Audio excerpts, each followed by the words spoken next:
Hey folks, I wanted to take a moment and explain to you the 3 incredibly frugal things I do to live this passive income investing lifestyle. And I'm sure you've heard the saying, more money equals more problems, but I don't think that's an accurate description. I think it's the more crap you own in your life, the more problems that are going to arise. And you know who I'm talking to here. The people that are keeping up with the Joneses, that want all these luxuries in their life, a brand new home, a brand new, reliable car, and going out every weekend to fancy restaurants and shows with your family and friends. But meanwhile, you're broke and you're working 6 days a week to live that lifestyle, whereas this is completely circumstantial and based on my own perspective. But what do you value most? Because I value my time. The time to get up and do what I want when I want. I can stop filming and go see my girlfriend if I choose. If I want to get on a plane and leave tomorrow, I absolutely can. And I have the time to focus on the career path that I want to go down, which right now is completely unlocalized, that I can do from anywhere in the world and still generate a half decent income. And it's only because I cut some major things out of my life. Coming from somebody from an outside perspective, I probably look completely broke and like I'm almost homeless here. And if I haven't explained it well enough, I will break down further why I have given up these luxuries. So in the clarity of my transparency, I'd appreciate if you hit the like button, help the channel out. I hope you learned something, but let's just welcome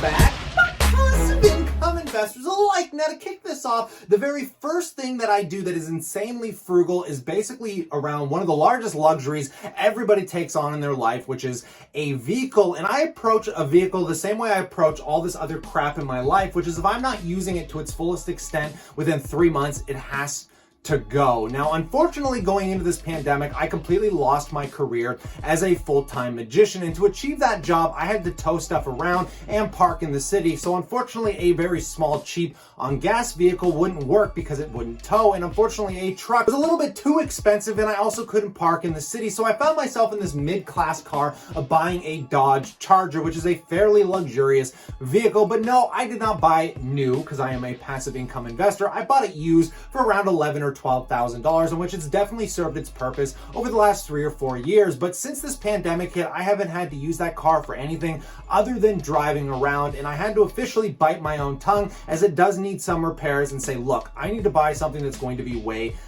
cheaper, in which I picked up this little Hyundai with like 130,000 kilometers on it for $7,200 literally just the other day. You can let me know in the comment section below whether you thought I got a deal or not. Now, the reason I picked this car up is for the purpose of which I am using the vehicle, which is just driving from point A to point B, not towing anything, and still enough room in the back to load up some equipment need be here, folks. But the coolest thing about this vehicle is it's cutting down my gas, my insurance, my general car expenses by more than 30%.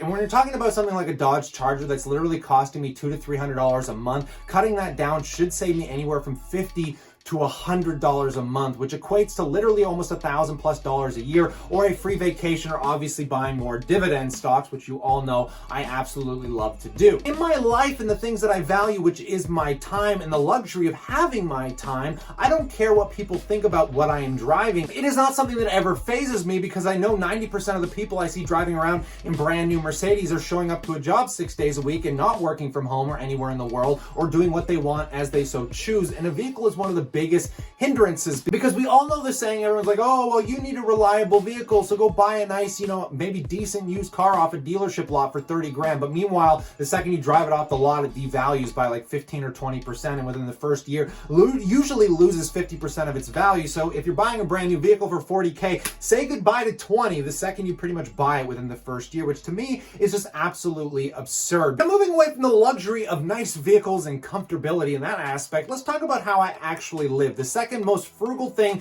that I do is my living habits and where I choose to stay. Now, I'm sure you may have heard the saying that if your house costs more than 30% of your income month over month, that means that house or that mortgage is too much house for you, and you might be stretching yourself more thin, and you might actually be better off renting. And this is where I cause a huge divide, because a lot of people think you're better off owning a home versus renting, and I absolutely disagree. It only comes down to how much money you're able to save at the end of every month. Now, I made a video in the past showing you you how renting can actually be phenomenally cheaper than having a mortgage, and presuming you're saving your money at the end of every month and investing it over a 20 or 30 year time period, you're actually going to end up in roughly the same exact situation as a homeowner. But I'm just putting that out there. I don't want to go down that path too specifically, but I just want to share with you guys how I choose to live to get myself as far ahead on this passive income investing lifestyle as possible. And I choose to live with my parents. But I kind of fall back into line with something that Gary Vee said. And he said, in the digital era, if you do not have the time to focus on doing something online or heading yourself in a direction that the entire world is heading in, you might be better off just going to live at home with your parents, especially if you're still in your 20s, and give yourself 3 or 5 years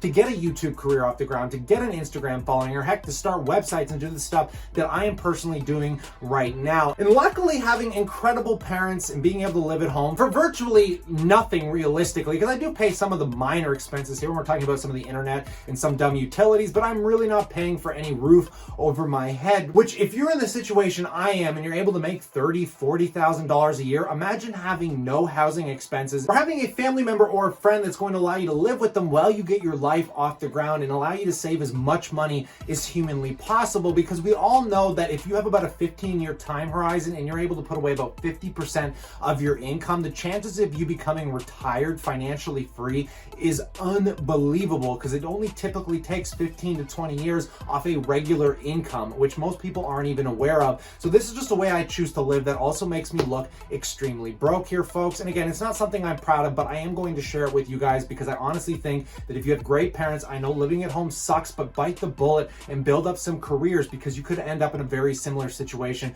to where I am in, because I would like to move out in the next year or two. And the way I'm doing it is by focusing my time on my passive income resources. Now, finally, and the third frugal thing I do, guys, it comes down to what I buy and how I buy things in my life, literally when it comes to everything, but maybe we'll use clothes as an example. Now, this is going to be mind-blowing to most people, but I have virtually in the last 3 or 4 years maybe have spent $200 on clothes. And you're probably thinking to yourself, how the heck are you doing that? Well, luckily, a lot of people love to live a very luxurious lifestyle. They like to buy very fancy and brand new clothes. And you're going to find people in relationships, especially when they break up, usually they actually end up with their boyfriend's clothes, in which they just want to get rid of it. So I've had the luxury of taking on clothes from, friends and people I know that have gone through breakups that are like, look, I don't want this. Take that. In fact, I'm trying to think of some of the clothes that I'm wearing now. But look, we got some like Nike sweater here, like this really nice American Eagle shirt. I didn't buy any of it, folks. I know that kind of comes off as crazy, but you would be shocked at how many people are willing to just give away or throw out clothes that doesn't suck at all. And it's probably one of the biggest saving methods that I ever have. In fact, I'm wearing kind of my sweatpants here, and I've been wearing these things for a very long time here. Now, I did spend like $100 on shoes last year, but I'm pretty sure that was the only thing that I bought all of last year. And I take this on in every single aspect of my life, which just seems a little ridiculous, I know, but even when I'm going out and buying food, guys, we look for coupons. I'm not just going to go out and go to the Keg here in Canada and buy a nice steak. No. We usually like to go out and eat still. Yeah, I'll go out and we get something called pho, which is like a Vietnamese noodles. Absolutely love that stuff. We do like sushi, but you'd be shocked that you can get sushi for $10 or $15 on certain deal days at really nice restaurants, but you have to live in a way where you have the freedom to go to these deals on a Tuesday or go to these deals during the week, because they usually don't offer them on weekends. Now, giving up these luxuries in your life, when we're talking about vehicles, going out having dinner, the way you buy your clothes, and heck, even the way you live, even if you're spending too much on your rent, it might be time to move somewhere cheaper here, folks, because in the last 5 years doing this, I have been able to save up $200,000, making less than $40,000 a year. And that is unbelievably staggering, because if I can avoid not touching that as it stands now, I will literally be a millionaire off basic compound principles of getting an 8% return off the S&P 500. Literally within the next 20 years, it's pretty much guaranteed my retirement long before I'm 50, but I'm going to continue to live this lifestyle because I do enjoy traveling. I do enjoy spending money on experiences, but luckily some of the experiences I enjoy don't actually cost that much, and I am not staying at the winning resorts there in Vegas, folks. I mean, when we are going out, we are still looking for deals, but the luxury of my time is what I can't get over enough, and it's something that I never want to give give up because I've been so fortunate to do what I want, the career that I want. I've never been truly forced in the last 10 years to go get a job at McDonald's, but keep in mind, I did work at McDonald's for 2 years. I was $20,000 in debt before I figured this stuff out, and now I am so grateful to be able to go and buy a cheap car with cash. I'm not financing anything, and I have the luxury to literally spend time with my girlfriend and just chill out, watch movies, go for walks, and if we so decide to, get on a plane and go somewhere. And being diligent and going down this lifestyle is ever fast-tracking my financial independence to the point where I am confident I will be able to retire sometime in my mid-30s. Is my portfolio, even though I completely lost my magic career this year, which was my primary income source, I have still been able to grow my accounts by over $70,000 this year, which is just stupid staggering, but it all came from those first stepping stones of going from broke, $20,000 in debt, to realizing, damn, I need to save money, to damn, 5 years later having, $200,000. It's some pretty incredible stuff, and I'm hoping you learned something from this video. And if you enjoyed this, let me know what you think in the comment section below. Something a little different today, but stay cool, stay awesome, and I look forward to chatting to you guys tomorrow.